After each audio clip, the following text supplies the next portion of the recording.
A man meets a mysterious woman on Tinder, and their thrilling relationship quickly spirals into a dangerous game he can't escape, leaving him haunted by the fear that she's still out there, watching him. You know, I've always thought of myself as a pretty regular guy. I'm in my early 30s, got a stable job, a decent apartment, a small circle of friends. Nothing too crazy. I was single for a while after a rough breakup, and I figured it was time to get back out there. That's how I ended up on Tinder, swiping through profiles, hoping to find someone who'd make me forget about all the crap I went through. Then I met Elena. She was like no one I'd ever met before. Her profile picture caught my eye immediately. Dark hair cascading over her shoulders, piercing blue eyes, and this confident, almost dangerous smile. Her bio was simple: looking for an adventure. I was hooked. We matched pretty quickly, and her messages had this energy to them. She wasn't like other women I'd dated. There was something about her that just pulled me in. She was playful, mysterious, and a little bit wild. I was into it. Our first date was at this rooftop bar downtown. When I saw her in person, she was even more stunning than her photos. She had this aura about her, like she was in control of everything around her. We spent the night drinking, laughing, and talking about everything from our favorite movies to our wildest dreams. But she didn't share much about herself, just enough to keep me intrigued. I didn't mind. It added to the allure. After that night, things moved fast. Elena was always planning these thrilling, almost reckless dates. One time, she took me to this underground club that didn't even have a sign outside. We had to knock on this rusted metal door and give some weird password to get in. The place was packed with people who looked like they belonged in some action movie. Tattoos, leather jackets, the works. I was out of my element, but with Elena by my side, I felt invincible. That was the thing about her. She made me feel alive, like I was part of something bigger, something dangerous. But there were moments, small ones at first, where I felt this gnawing anxiety, like when I caught her in a lie about where she was the night before, or when she introduced me to her friends, who all seemed to have these strange, intense vibes. I brushed it off at first, telling myself it was all part of the thrill. But then things started getting weird. Elena began pushing me to do things that made me uncomfortable. One night, we were out with her friends, and she handed me a bag, a small, heavy thing, and told me to take it to this guy waiting outside. No explanation, just a "trust me, babe," and that smile of hers. I was hesitant, but I didn't want to seem weak in front of her and her crew, so I did it. I handed the bag to this guy who barely acknowledged me and walked away. When I got back inside, Elena was all over me, whispering how proud she was, how I was becoming part of their world. Part of me was flattered, but another part was screaming at me to get the hell out of there. But I didn't listen. The next time it was a package. She told me to drop it off at an address she texted me. Again, no details, just that same old "trust me." By this point, I knew something was seriously off, but I felt trapped. Elena had this way of making me feel like I was nothing without her, like I needed her to be someone. It was intoxicating and terrifying at the same time. I started lying to my friends, my family, everyone, about what I was doing, who I was seeing. I didn't want anyone to know about Elena or the things she was getting me involved in, but I also didn't want to let her go. It was like I was addicted to the danger, to the excitement she brought into my life. Then, one night, everything came crashing down. We were at this abandoned warehouse. Don't ask me how she found these places. And things got out of control. Her friends were there, and they were planning something big. I didn't know what, and honestly, I didn't want to know. Elena handed me a gun. Yeah, a fucking gun. And told me to hold on to it, just in case. I snapped. I told her I was done, that I couldn't do this anymore. Her response? She laughed. This cold, heartless laugh that sent chills down my spine. She told me there was no way out, that I was in too deep, and if I tried to leave, I'd regret it. That's when I realized she wasn't just some thrill seeker. She was dangerous, and I was nothing more than a pawn in her twisted game. I felt sick. I wanted to run, to get as far away from her as possible, but I knew she wasn't bluffing. I spent the next few days in a state of pure anxiety, waiting for something to happen. I barely slept, barely ate. I kept looking over my shoulder, convinced that Elena or one of her friends was watching me, waiting for the right moment to make their move. And then, just as suddenly as she appeared in my life, she was gone. Her phone was disconnected, her apartment was empty, and her friends were nowhere to be found. It was like she vanished into thin air, leaving me with nothing but a trail of destruction. I tried to pick up the pieces of my life, but the damage was done. I lost my job because I'd been missing too much work, and my friends, those who still talked to me, kept their distance. I felt like I was living in a nightmare, constantly on edge, waiting for the other shoe to drop. I never reported anything to the police. What was I going to say? That I got caught up with a femme fatale who used me for God knows what? I just wanted to forget it all, but it's not that easy. Sometimes I still feel like she's out there, watching, waiting to pull me back into her world. So yeah, be careful who you swipe right on. Sometimes the excitement isn't worth the price you pay.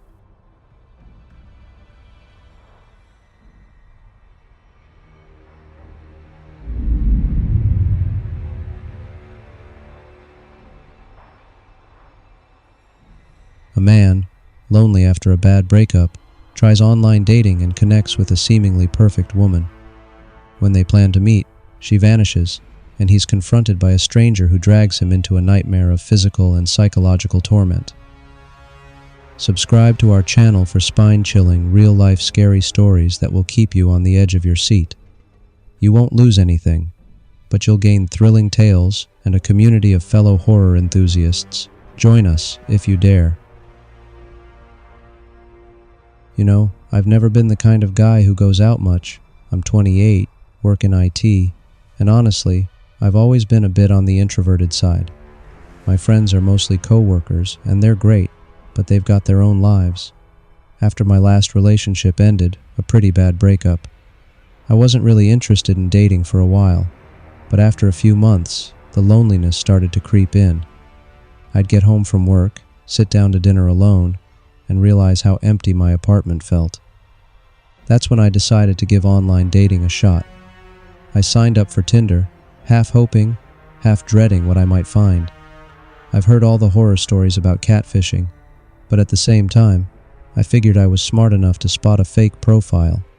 I mean, I'm in IT, I know how these things work. But man, was I wrong. I came across Samantha's profile a couple of weeks after I started swiping. She was stunning. Long blonde hair, bright green eyes, and this smile that seemed both sweet and a little mischievous. Her bio was simple. Looking for someone who can make me laugh. We had a few interests in common, movies, hiking, cooking, so I figured, why not? I swiped right. We matched instantly, which felt like a small victory. Her first message was a playful, "So what's your go-to joke to make a girl laugh?" It was cute, and it broke the ice. We started chatting, and honestly, she was perfect.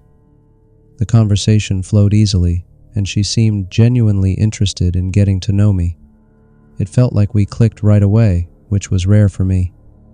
Over the next week or so, we talked constantly.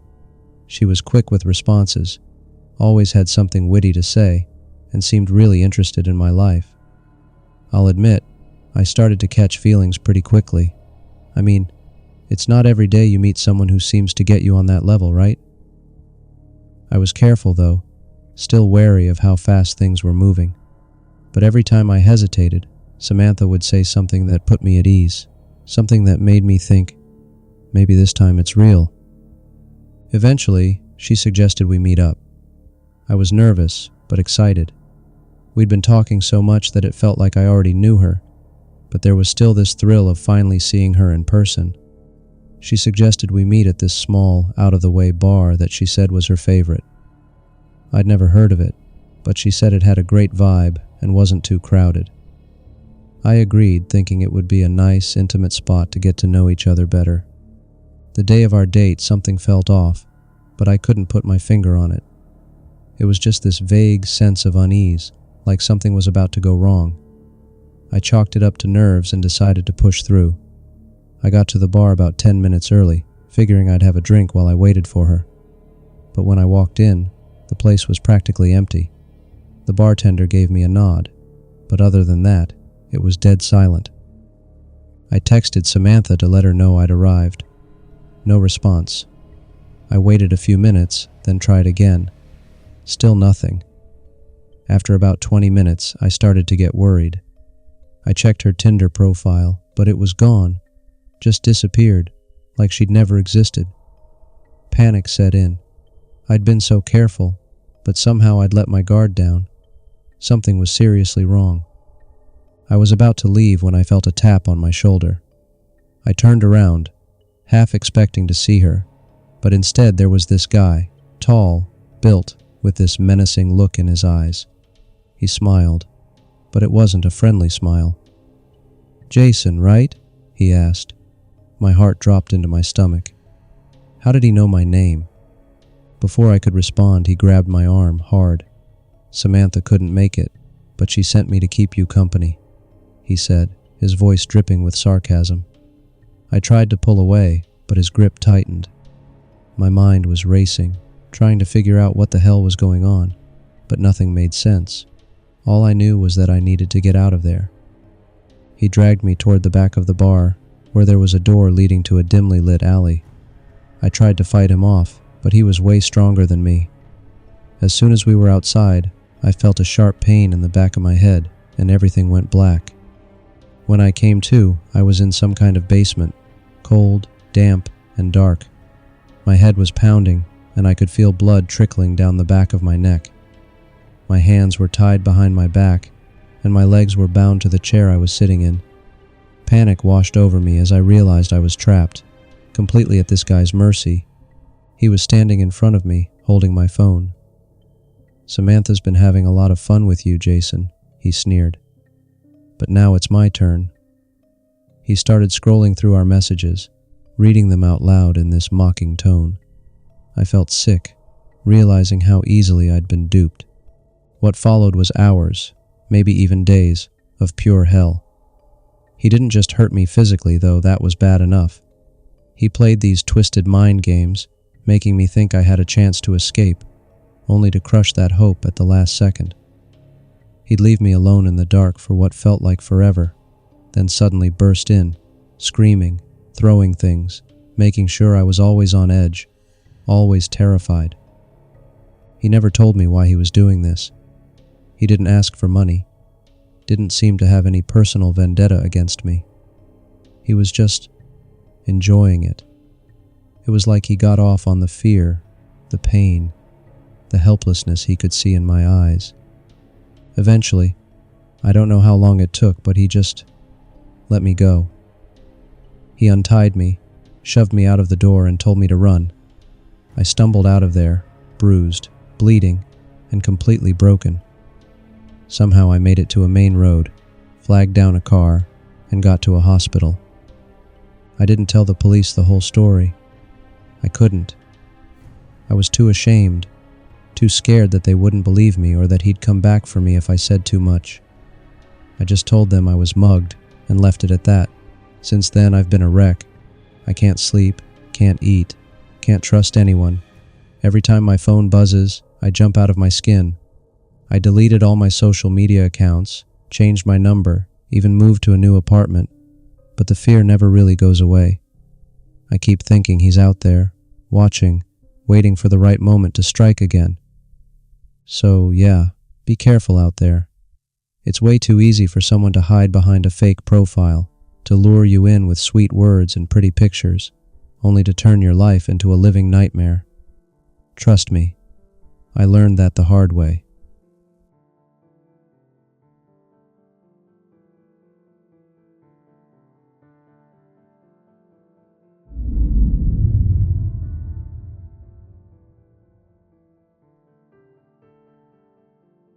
A woman falls into a toxic relationship with a charming man who gradually manipulates her into doubting her own sanity.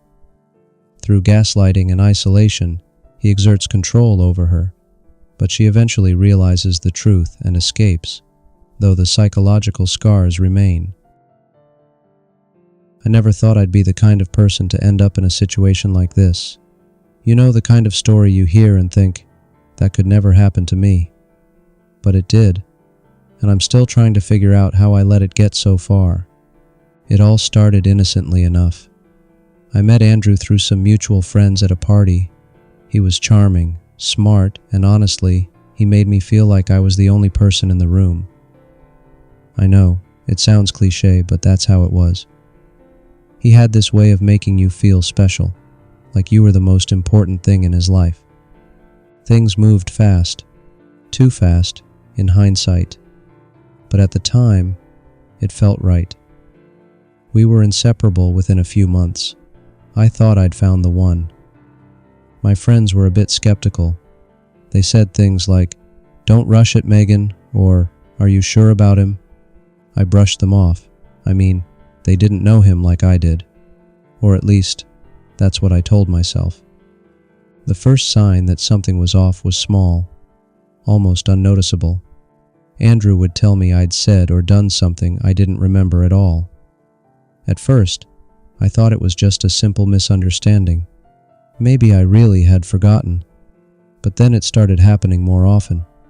He'd insist I'd agreed to plans I had no memory of, or he'd say I left something in a certain place when I knew for sure I hadn't.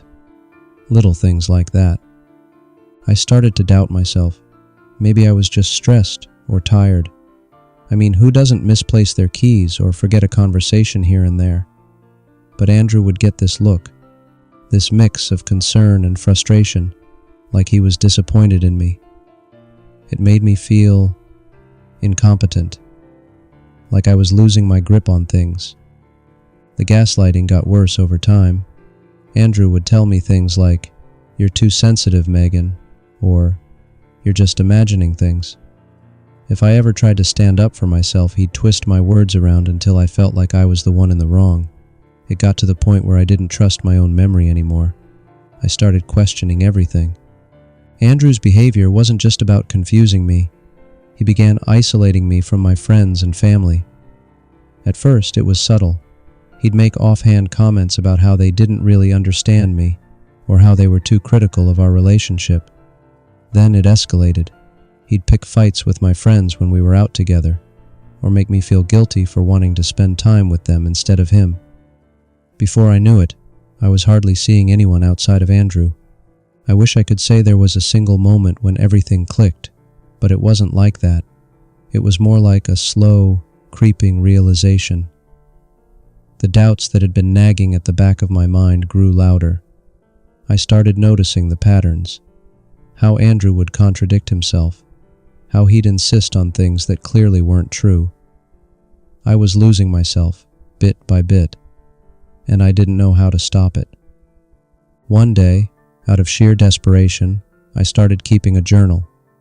It was just a small notebook I hid in the back of my closet. I'd write down everything.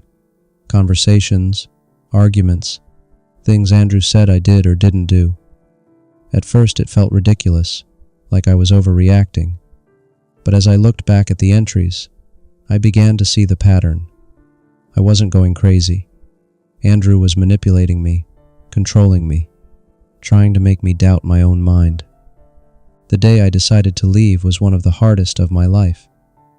I confronted Andrew, armed with my journal, but he just laughed. He called me paranoid, said I was making everything up. For a moment, I almost believed him. But I knew I couldn't stay any longer. If I did, I would lose myself completely.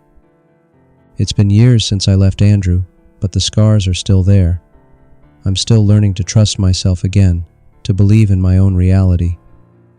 I've reconnected with my friends and family, and I've started therapy. But the damage he did, it doesn't just go away. I'm telling this story because I never thought it could happen to me, but it did, and it can happen to anyone. Gaslighting is real and it's insidious. It sneaks up on you, making you doubt everything you thought you knew. If you ever find yourself questioning your own sanity because of someone else, take a step back.